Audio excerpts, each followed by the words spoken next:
Je m'appelle Modou Fall, j'ai 24 ans, je vis à Pikine, en banlieue dakaroise. Et chaque année, il y a une période qui secoue tout le pays, toutes les familles, tous les cœurs. C'est la Tabaski. Pour certains, c'est une fête. Pour d'autres, c'est un cauchemar budgétaire. Mais au fond, c'est plus qu'une fête, c'est un miroir. Un miroir de nos rêves, de nos blessures, de notre fierté, de nos défis.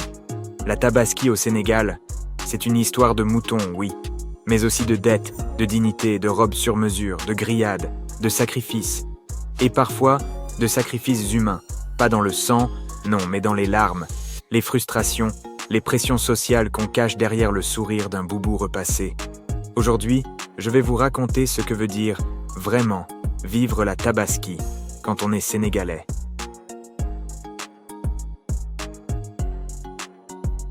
Chez nous, au Sénégal, on n'a pas besoin de regarder le calendrier pour savoir que la Tabaski approche. On le sent, littéralement. On le sent dans l'air, dans le comportement des gens, dans les marchés, dans les conversations, même dans les disputes. Tout le pays se transforme lentement, comme s'il se préparait pour un grand événement national, parce que c'en est un. Dès que l'Aïd el-Kébir, Tabaski, s'annonce à l'horizon, les habitudes changent. Les gens deviennent plus nerveux, les commerçants plus agressifs, les tailleurs surbookés, les moutons envahissent les rues, les places vides, les ronds-points. Tu te réveilles le matin et tu entends « Mbé » à la place du chant du muezzin. Même si t'as pas encore l'argent, même si tu ne sais pas comment tu vas faire, tu commences déjà à sentir la pression. Moi, Modou Fall, je suis né à Pikine, dans une famille modeste.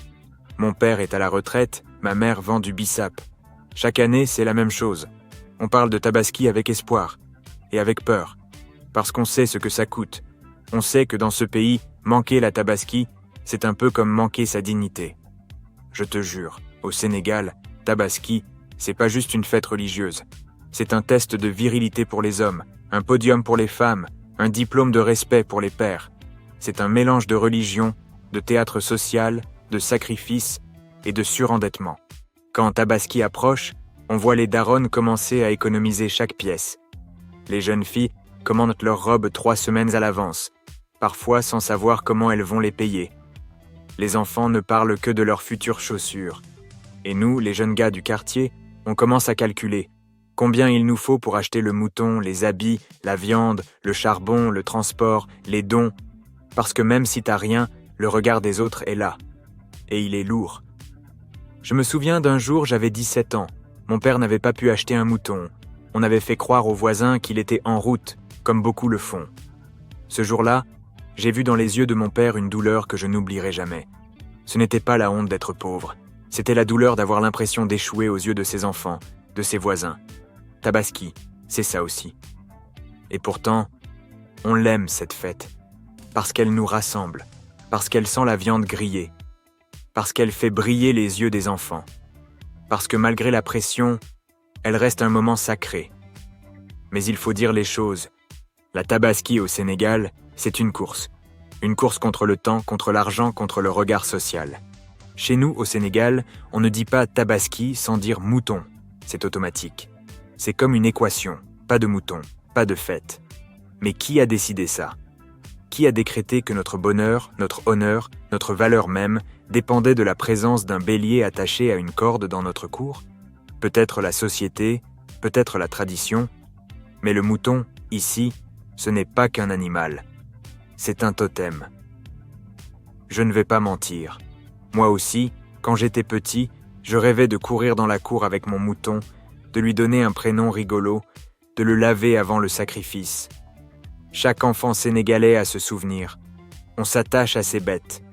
On les aime, comme des compagnons de jeu, jusqu'au jour du sacrifice.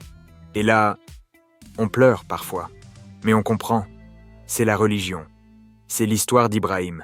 C'est le symbole du don. Mais en grandissant, j'ai compris que ce mouton n'est pas seulement une offrande spirituelle. C'est aussi devenu un instrument de pression sociale énorme. Chez nous, si tu n'as pas de mouton, t'es regardé de travers. T'es celui qui a raté sa fête. Même les enfants des autres te regardent avec une forme de pitié. C'est dur, c'est injuste, mais c'est la réalité. Le mouton, ici, est devenu une sorte de certificat de dignité. Je me souviens d'une année, j'avais 23 ans. Je venais de perdre mon boulot dans un centre d'appel. J'avais littéralement 5000 francs dans ma poche. Je marchais dans les rues de Kermassar et je voyais les gens tirer fièrement leurs moutons. Les plus chers étaient dans des pick-up, d'autres dans des charrettes. Et moi, je priais juste pour ne pas croiser quelqu'un qui me demanderait « Et toi, Modou, t'as acheté ton mouton ?» Ce jour-là, j'ai ressenti quelque chose de très profond. Une humiliation tranquille, pas bruyante, pas méchante, mais présente. Comme si j'étais un échec ambulant parce que je n'avais pas de quoi acheter un animal à 120 000 francs. Le prix des moutons monte chaque année. 80 000, 100 000, parfois 300 000. Des familles qui gagnent 60 000 par mois se retrouvent à contracter des prêts pour un mouton. Des fonctionnaires se tournent vers les banques ou les tontines. Et personne ne veut rester sans rien. Même si ça veut dire ne pas payer le loyer du mois prochain. Je connais un gars dans mon quartier, on l'appelle Demba. Il vend son lit chaque année pour acheter un mouton. Je te jure, un vrai lit, avec matelas orthopédique. Après Tabaski, il dort à même le sol, mais il a sauvé la face pendant la fête. Il a posté son bélier sur WhatsApp. Et ça, dans la logique sociale, c'est mieux que tout. Le pire, c'est que tout le monde le sait. Tout le monde connaît cette folie. Mais personne n'ose dire stop. Parce qu'ici, Tabaski, ce n'est pas une affaire de logique, c'est une affaire de réputation. Et parfois, de survie émotionnelle. Tu veux connaître le vrai visage de la Tabaski ? Oublie le jour de la fête, oublie même la veille. Le vrai théâtre, c'est une semaine avant. C'est là que tout se joue. C'est là que les vérités sortent, que les comptes bancaires pleurent et que les hommes deviennent des guerriers silencieux. Chez nous, cette semaine-là est une guerre. Une guerre douce, mais une guerre quand même. Chaque jour, chaque heure, chaque instant compte. Si t'es un homme, un père, un frère ou même un simple colocataire sénégalais, tu es dans la ligne de mire. D'abord, les marchés deviennent fous. Les prix changent chaque jour. Le mouton qui coûtait 90 000 francs hier passe à 120 000 aujourd'hui. Et tu n'as pas le droit de dire non. Tu négocies, tu supplies presque, mais le vendeur te regarde avec son sourire. C'est Tabaski, frère. Tout le monde cherche. Si tu veux, prends-le. Sinon, un autre va venir. Et toi, t'as ce frisson dans le dos. Tu sens que si tu rates ce mouton, t'es foutu. Alors tu appelles un cousin à Mbour, un ami à Thiès, un contact au Fouta. Tu deviens commerçant de moutons sans diplôme. Mais ce n'est pas tout. Chez moi, à Dakar, dans mon quartier populaire, les femmes se transforment aussi. Elles ne dorment plus. Elles cousent, elles repassent, elles lavent, elles préparent. Une semaine avant, les maisons sentent déjà la lessive Omo et le savon Diama. Les habits traditionnels sont sortis, bien rangés dans des sacs plastiques ou des valises. Ma sœur a 3 enfants. Elle n'a pas dormi pendant 3 jours, juste pour terminer leur tenue. Elle a cousu elle-même. Le tailleur du quartier avait trop de commandes. Elle a pris les choses en main, une vraie lionne. Et puis il y a les enfants. Eux, ils sont dans une euphorie totale. Ils courent partout. Ils parlent de leurs chaussures, de leurs habits, de leurs moutons. Et si t'as pas encore acheté, tu vois la déception se dessiner déjà sur leur visage. Sans un mot, sans reproche, mais avec une tristesse qui t'arrache l'âme. Et toi, le père, le grand frère, l'oncle ou même le voisin, tu portes ça sur tes épaules. Je me souviens d'un ami cher. Une semaine avant la Tabaski, il ne parlait presque plus. Il sortait tôt, rentrait tard, il faisait du ndiaye, petit boulot, dans tout Dakar. Il voulait juste acheter 2 moutons. Pas pour lui. Pour sa mère et sa sœur divorcées. Il a réussi, mais il a failli tomber malade de fatigue. On l'a félicité, on l'a applaudi. Mais personne ne l'a soulagé. Et tu sais ce qui rend cette période encore plus folle ? Ce sont les réseaux sociaux. Instagram, Facebook, WhatsApp. Tout le monde montre, tout le monde compare. Les plus beaux moutons, les plus chères chaussures, les boubous brodés à la main. C'est devenu une compétition invisible. Je connais des gars qui vont à la boutique, essayent des habits, prennent des selfies et remettent les habits dans les rayons. Rien que pour la story, rien que pour avoir l'air prêt. Et tout ça se passe avant la fête. On n'a même pas encore vu la viande. On est encore dans les dettes, dans les doutes, dans le bruit des sabots et l'odeur des animaux. La veille de la Tabaski, le quartier change de couleur. Même le sable devient propre. Même les murs fatigués semblent retrouver de la fierté. Et moi, Modou Fall, je le sens dans mes tripes. Demain, c'est Tabaski, et ce soir, tout doit briller. Il est 17h.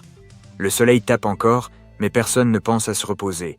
Au contraire, c'est une vraie course contre la montre. Les femmes s'activent dans les cuisines pour préparer les épices, découper les oignons, nettoyer les ustensiles. Il faut que tout soit prêt pour le jour suivant, car une tabaski bien célébrée, c'est une tabaski bien anticipée. Dans les rues, les enfants testent leur tenue, parfois en cachette. Ils passent devant les miroirs, prennent des poses de stars de séries sénégalaises. Les plus petits, eux, insistent pour dormir avec leurs chaussures neuves aux pieds, parce qu'ils ont peur qu'on les leur vole la nuit, ou juste parce qu'ils les aiment trop. Les couturiers travaillent jusqu'à l'aube. Les tailleurs, eux, vivent leur propre tabaski, celle du stress. Les clients s'alignent devant leurs ateliers. Certains dorment carrément sur place pour ne pas rater leur tour. Les machines à coudre tournent sans s'arrêter. Il y a toujours un boubou en retard, une manche mal cousue, un bouton manquant. Et souvent, un client qui explose « Wakena Lako depuis 2 semaines, Tabaski Subala ». Les salons de coiffure, eux aussi, sont en ébullition. Les femmes patientent parfois jusqu'à minuit, debout, sous les ventilateurs qui ne suffisent plus. Les coiffeuses ne respirent même plus. Tresses longues, perruques brésiliennes, mèches, chignons. Tout est permis. Il faut être la plus belle demain, même si le sommeil ne viendra qu'à 4 heures du matin. Les maisons brillent. On lave les murs, les carreaux, les rideaux. Même les casseroles noircies retrouvent un éclat. Les canapés sont recouverts de draps frais. Les chambres sont parfumées au désodorisant bon marché qu'on appelle fièrement « spray tabaski ». Même les tapis, les rideaux de douche, les abat-jours, tout ce qui peut briller doit briller. Les hommes, eux, courent les marchés. Il manque toujours quelque chose. De l'huile, du charbon, un collier pour madame ou une deuxième paire de chaussures pour le garçon. Certains reviennent à la maison avec un sac plastique caché dans le dos. C'est le dernier cadeau surprise, pour faire plaisir à leurs enfants. Ou se faire pardonner un oubli. Et au milieu de tout ça, il y a moi, Modou Fall, qui observe, qui vit chaque vibration. La veille de Tabaski, c'est un spectacle. C'est un théâtre de couleurs, de parfums, de bruit. C'est l'Afrique dans toute sa générosité, sa folie, son énergie. Et pourtant, derrière tout ce mouvement, il y a une tension, une pression. Celle de la perfection. Car personne ne veut rater sa Tabaski. Parce qu'ici, rater sa Tabaski, c'est rater sa place dans la société, même juste pour un jour. Le matin de la Tabaski, il y a ce silence étrange dans les quartiers. Ce n'est pas un silence vide, c'est un silence sacré. Même les klaxons se taisent, même les enfants murmurent. Et moi, Modou Fall, chaque année, à l'aube, je ressens ce frisson. Il est 6 heures du matin. Le soleil commence à colorer le ciel d'un orange doux, presque timide. Tout le monde est réveillé, mais personne ne crie. C'est un matin où le respect est palpable dans l'air. Les hommes se préparent pour aller à la grande prière. Boubou repassé la veille, parfois même neuf, brillant de propreté. Les enfants sont encore dans leurs habits de la veille, excités. Les femmes, elles, finissent de préparer les petits déjeuners, souvent légers. Du café tout bas, quelques beignets et des sourires en réserve. 7h30. Direction le terrain vague en face du marché, ou bien la grande mosquée du quartier. On sort les tapis, on se range en ligne. C'est un moment que même les non-pratiquants respectent. Les plus jeunes tiennent la main de leurs parents. Les vieux sont soutenus par leurs fils. Tout le monde regarde dans la même direction. Quand l'imam commence la prière, c'est comme si tout le pays s'arrêtait de respirer. 2 rakas. Puis le sermon. Il parle de sacrifice, d'amour du prochain, d'unité familiale. C'est souvent là que les larmes montent, même les plus dures, parce que tout ce qu'il dit touche directement nos vies. Une fois la prière terminée, on se serre la main, on s'embrasse, et surtout, on demande pardon. Baal Ma'ak. Cette phrase résonne dans tous les foyers sénégalais, même si tu es fâché avec ton frère depuis des mois. Même si tu ne parlais plus à ton cousin depuis des années, ce jour-là, tu tends la main, et souvent, l'autre la prend. C'est ça la magie du jour de la Tabaski. Moi, je me rappelle avoir vu mon père pleurer en demandant pardon à son petit frère, après 10 ans sans parler. C'était un moment que je n'oublierai jamais. Parce qu'au fond, Tabaski, ce n'est pas seulement un mouton à sacrifier, c'est surtout l'ego qu'il faut égorger. Vers 9h, après la prière, les familles rentrent. Le moment redouté arrive, le sacrifice. Pour certains enfants, c'est la première fois qu'ils voient un animal mourir. C'est brutal. mais c'est aussi un rite d'initiation. On explique que c'est une histoire vieille, celle d'Ibrahim, Abraham, qui a accepté de sacrifier son fils parfois, et que Dieu lui a donné un mouton à la place. Les hommes se mettent à l'œuvre, pendant que les femmes nettoient déjà les entrailles pour les brochettes du midi. Ça discute, ça rigole, ça se taquine. On entend les voix des voisins, les chants religieux qui sortent des radios, les sabots des moutons qu'on prépare. L'après-midi, c'est le retour à la maison. Tout le monde se change. Un deuxième boubou, parfois plus élégant que celui du matin. Les enfants sortent avec leurs habits étincelants pour faire le tour du quartier, se faire admirer ou espérer recevoir une pièce de la part des tantes ou des grands-parents. On les appelle les modou-modou du quartier. Mais le plus beau moment, c'est quand toute la famille s'assoit pour manger.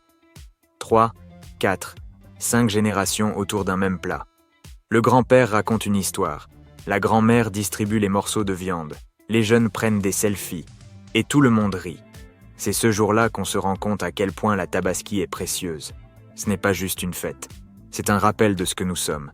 Des Sénégalais, attachés à leur foi, leur famille, leur communauté. Le lendemain de la tabaski, on se réveille dans une maison encore parfumée d'encens et de viande grillée. Mais dans le silence, une autre réalité commence à faire son entrée. Le jour d'après, c'est comme un lendemain de fête trop pleine. Le thé est amer, les jambes sont lourdes, les ventres encore remplis. Les rues sont calmes, presque fatiguées. On sent que quelque chose de grand est passé, et que maintenant, il faut reprendre son souffle. Les enfants, eux, sont encore en tabaski. Ils défilent encore avec leurs habits, qui ne sont plus aussi éclatants qu'hier. Certains traînent les babouches poussiéreuses, d'autres exhibent les 500 FCFA récoltés en visitant les voisins. Les téléphones sonnent encore. On envoie les photos prises hier. On se chambre gentiment. Toi, t'étais trop stylé, mais ton mouton, là, on dirait un chèvre de village. Dans les cuisines, c'est rangement et reste de viande. Les plats à moitié pleins deviennent des sandwichs ou du riz sauté. Les femmes trient, congèlent, lavent, rangent. On sent que la magie est en train de se replier. Mais surtout, c'est le retour des factures mentales. Le père silencieux toute la journée commence à réfléchir. La dette de 65 000 FCFA pour le mouton, comment je vais gérer ça? La maman aussi. Il faut rattraper les tontines, j'ai vidé mes économies. Les habits sont tachés, les chaussures rayées. Certains regrettent d'avoir trop dépensé, mais tout le monde a le cœur un peu chaud quand même. Parce que la tabaski, malgré ses excès, a tenu ses promesses. Elle a offert une pause, une respiration, un instant de dignité. Même si l'argent s'est envolé, la fierté, elle, est restée. Les souvenirs collés au mur. Il reste les selfies avec la grand-mère, les vidéos du mouton en train de courir, les danses improvisées dans la cour. Il reste cette petite paix familiale qui, même si elle dure un jour ou deux, donne de la force pour affronter les mois suivants. Et moi, Modou Fall, en regardant mon quartier reprendre doucement vie, je me dis, la tabaski, c'est peut-être un stress, c'est vrai, mais c'est aussi une preuve d'amour. Une folie que les Sénégalais s'offrent chaque année pour se rappeler qu'ils sont debout, ensemble et dignes. À la fin, il ne reste ni le mouton, ni les habits, ni les photos. Il reste l'essentiel, ce qu'on a ressenti, ce qu'on a partagé, ce qu'on a transmis. Chaque année, c'est la même histoire. On commence par la peur. Est-ce que j'aurai un mouton?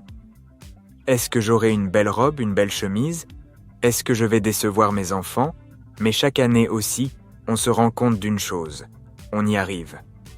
Tant bien que mal. Ce que moi, Modou Fall, je retiens de cette fête, c'est la capacité incroyable des Sénégalais à se soutenir. Derrière chaque mouton, il y a un frère qui a aidé, une voisine qui a cousu sans rien demander, un ami qui a prêté discrètement. Même ceux qui n'ont rien trouvent une façon de participer. Les jeunes qui nettoient les maisons pour 2000 F, les enfants qui collectent les sachets d'eau, les femmes qui partagent un morceau de foie avec la voisine qui n'a rien. La tabaski, c'est un miroir. Elle reflète nos contradictions. On veut briller, mais on a honte de dire qu'on a faim. On veut faire plaisir, mais on se ruine parfois pour cela. On veut l'unité, mais certains se comparent, se jalousent. Mais au fond, on veut tous la même chose, être ensemble, être digne, être vu. Ce qu'un enfant retient, ce qu'un adulte comprend. L'enfant se souviendra du mouton qu'il a nommé, du lac mangé en famille, du boubou cousu spécialement pour lui. Mais l'adulte, lui, retient surtout les visages. Ceux qui ont prié ensemble, ceux qu'on a perdus depuis l'année dernière, ceux qu'on retrouve même après des disputes. Moi, je retiens surtout ce que la Tabaski dit de nous. Elle dit que, malgré la pauvreté, on sait s'organiser.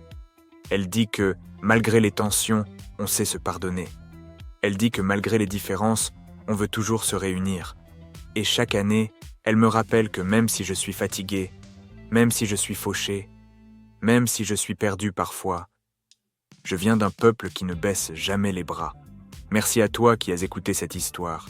Merci d'avoir voyagé avec moi dans les ruelles, dans les maisons, dans les prières et les parfums de notre Tabaski. Si cette histoire t'a touché, abonne-toi à cette chaîne. Pas pour moi, pour que nos histoires vivent, pour qu'on continue à parler de nous, avec dignité, avec vérité, avec émotion. Et surtout, n'oublie jamais, un mouton peut mourir en un jour, mais un souvenir, lui, dure toute une vie. Merci, c'était Modou Fall. À l'année prochaine, Inch'Allah.